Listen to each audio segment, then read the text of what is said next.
I bought that small slice of land specifically for the quiet and that little wooden bridge. My humble backyard access point to the small fishing pond was my favorite feature. Who knew a few planks of cedar, slightly bowed with age, could ignite a war? That's when Brenda, the unofficial queen of the Willow Creek Homeowners Association, first showed up. She marched onto my property, her bright red lipstick a shade of aggressive cherry, declaring my bridge an unsightly neighborhood nuisance and demanding its removal. Seriously, didn't she have better things to do than police rustic landscaping? My heart started a dull, rhythmic thud against my ribs, that familiar anxiety mixed with righteous fury. I tried reasoning, pointing out the survey markers, explaining that the bridge was entirely on my private property, clearly separate from the common easement used by their pristine, gated community. It violates the aesthetic continuity of the greenbelt, she shrieked, her voice brittle enough to shatter glass. I could smell the sharp, overwhelming scent of her expensive citrus perfume cutting through the earthy, sweet dampness rising from the creek bed. I just let out a heavy sigh, the sound escaping my chest like an old steam train slowing down. Why are people like this?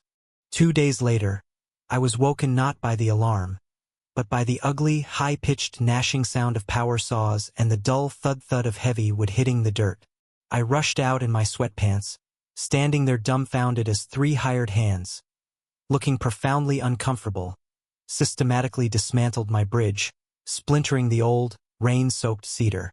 Brenda stood overseeing the destruction like a tyrannical conductor, arms crossed, sunglasses reflecting the brutal midday sun. "I warned you, Leo," she called out, her tone dripping with smug satisfaction. "When a structure compromises the collective property values of Willow Creek, we act decisively." My fists clenched until my knuckles turned white, but I said nothing. I just stood there, letting the dust of their arrogance settle, memorizing the sound of the metal tearing through the wood. What kind of sheer, unadulterated malice motivates a person to destroy something harmless just to prove a point? I swallowed the bitter, metallic taste of defeat, but deep down, a cold, hard knot of resolve began to form. They want decisive action? Fine. They had no idea that when I bought my little 2-acre plot 3 years ago, I had also quietly purchased the neglected, sliver-thin parcel of land running right alongside my northern boundary. It was nothing more than an overgrown hedge row and a dilapidated metal shed. The previous owner just wanted it off his tax rolls, and I got it for next to nothing. The title documents had been yellowed and barely legible, and I'd filed them away and mostly forgotten about them. Until now. That evening, I pulled the original plat map and the warranty deed out of the safety deposit box. The paper was thin, almost translucent, and it held the truth Brenda's entitlement had completely overlooked. The small, ignored parcel I owned didn't just touch their subdivision. It actually included a 30-foot wide section of the main access road, the only paved artery leading in and out of the entire 150-house Willow Creek community. The road was technically a private easement, but the underlying land, the actual dirt, belonged to me. Wait, is this actually happening? Is this real life? The next morning, while Brenda was likely planning her next homeowners association meeting to vote on the shade of petunia for the community entrance, I made a few phone calls. Not to a lawyer, not yet. First, I called a fencing company. The following day was Saturday, the day Willow Creek usually enjoyed their leisurely drives to the farmer's market.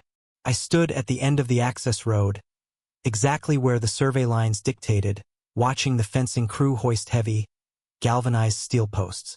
When the first 3-foot-high, bright yellow sign went up, "Private property. No trespassing. Access revoked," I felt a grin stretch painfully across my face. Then, the barricade. A series of heavy, immovable Jersey barriers, forming an immediate, impenetrable wall across the entire 30-foot width. The first sound I heard wasn't a horn, but the high, grating screech of Brenda's brand-new SUV slamming on its brakes. She had been heading out, maybe to get an expensive latte. She threw her door open, her face already the color of a ripe plum. "What in God's name is the meaning of this?" she screamed, marching toward me, her heels clicking furiously on the asphalt that was, technically, my asphalt. This is a public access road. This is illegal. I held up the certified copy of the deed, laminated and crisp. Actually, Brenda, it's not public.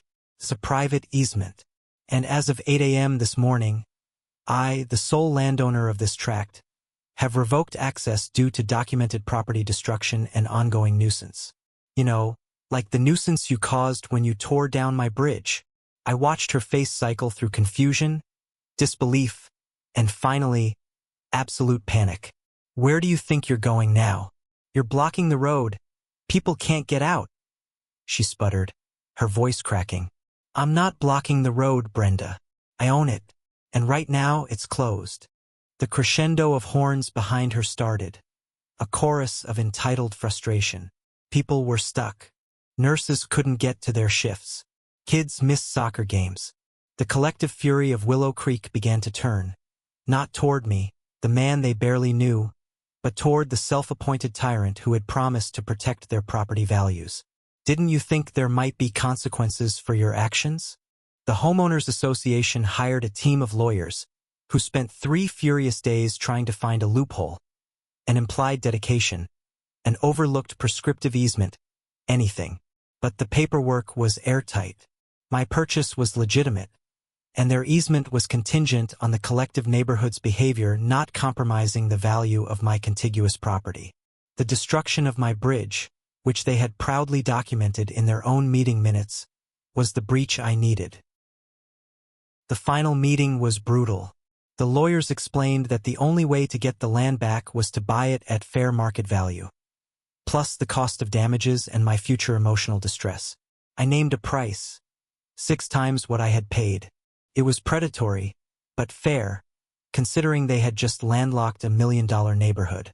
The community fund was wiped out. Brenda, as the instigator, was held personally liable for the remaining shortfall. To cover the cost, she had to sell her meticulously manicured, over-decorated house in less than a month.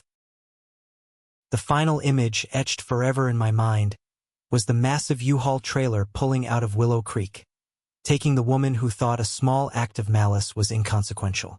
She didn't even look my way as the trailer rumbled past my newly replanted cedar saplings.